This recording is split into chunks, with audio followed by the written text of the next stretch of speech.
भारत विश्व में सर्वोत्तम खाद्य संस्कृति के लिए जाना जाता है।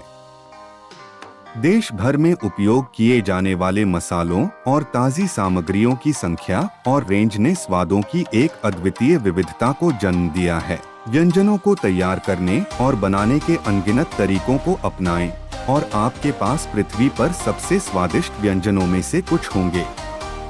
हालांकि भारतीय व्यंजनों की सही मायने में सराहना करने के लिए यह समझना आवश्यक है कि क्षेत्रों के बीच भोजन में कितना अंतर है और उन ऐतिहासिक प्रक्रियाओं के कारण जो इन अंतरों को जन्म देते हैं।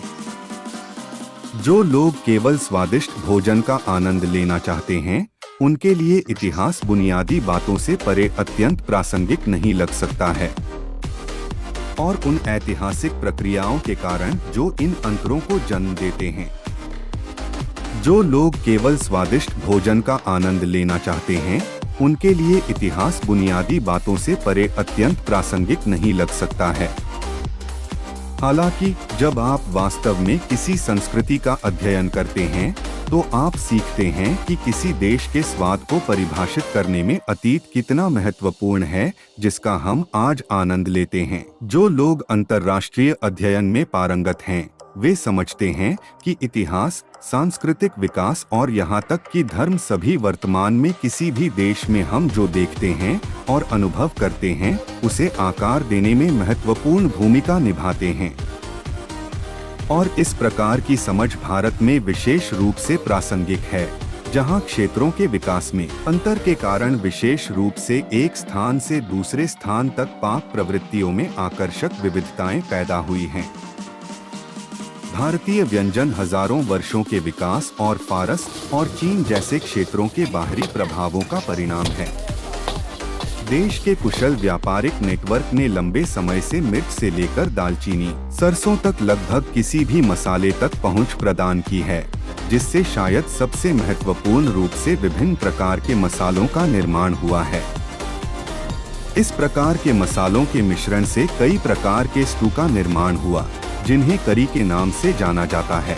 इसी समय इस बीच भारतीय संस्कृति में शराब के प्रति तिरस्कार ने समय के साथ विभिन्न प्रकार के जूस और गर्म पेय, जैसे कि बहुप्रतीक्षित चाय की खेती को जन्म दिया है, जो केवल देश के स्वाद को और बढ़ाता है।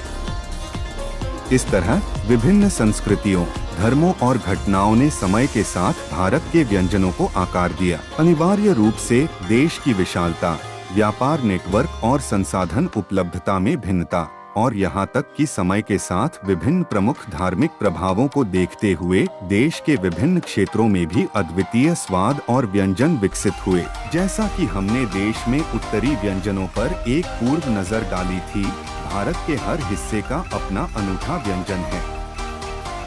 दिल्ली। अन्य चीजों के अलावा दिल्ली अपने विभिन्न प्रकार के भरवा, फ्लैट ब्रेड, कबाब और भारतीय आइसक्रीम के लिए काफी हद तक जाना जाता है। ये सभी दिल्ली के लोकप्रिय भोजन हैं। यदि आप दिल्ली में चारों ओर देखें और पूछें, तो आपको विभिन्न क्षेत्रों के खाद्य पदार्थ मिलने की संभावना है। केरल। सर्वोत्तम स्थानीय व्यंजन विशेष उपलब्ध सामग्रियों का भी लाभ उठाते हैं।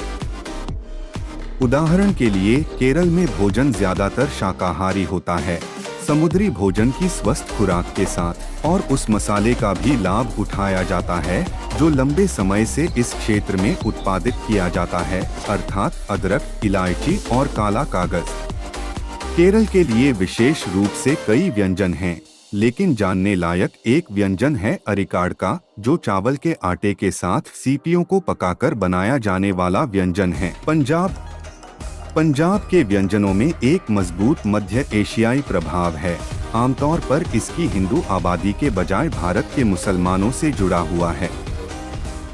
भोजन आमतौर पर मक्खन और साबुत गेहूं से भरपूर होता है। जैसा कि कहा गया है, यह काफी विविध व्यंजनों का क्षेत्र भी माना जाता है और इसमें आपको विभिन्न क्षेत्रों से भारतीय भोजन का नमूना मिलने की अधिक संभावना है। हालांकि सबसे लोकप्रिय व्यंजनों में से एक सरसों का साग है, जो सरसों के साग, अदरक और लहसुन से बना होता है। साथ में मक्की दी रोटी, जो भारत के उत्तरी क्षेत्रों की एक प्रकार की फ्लैट ब्रेड है, के साथ बनाई जाती है। सिक्किम, यह विशेष क्षेत्र एक साथ कई जातीय समूहों से प्रभावित है।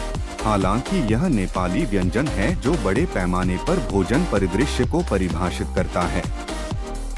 मांस, चावल, दूध और कुछ स्थानीय रूप से उगाई जाने वाली सब्जियां मुख्य सामग्री हैं। हालांकि शेष भारत की तुलना में भोजन में कुछ आश्चर्यजनक तत्व भी हैं। उदाहरण के लिए, क्षेत्र में भूटिया बौद्ध गोमांस का सेवन करेंगे, जो कि कई भारतीय नहीं करते हैं, और सिक्किम में शराब कहीं अधिक प्रचलित है। भारत के जटिल इतिहास और संस्कृति तथा यहाँ के व्यंजन कैसे बने, इसे एक लेख में बताना संभव नहीं होगा।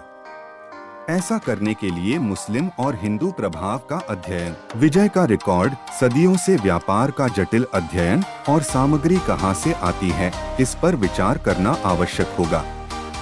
लेकिन हम आशा करते हैं कि इस टुकड़े ने आपको जटिलता का एहसास कराया है और इस बात की सराहना की है कि किसी स्थान के इतिहास और संस्कृति को सीखने से आपको अद्भुत भोजन की सराहना करने में और भी अधिक मदद मिल सकती है।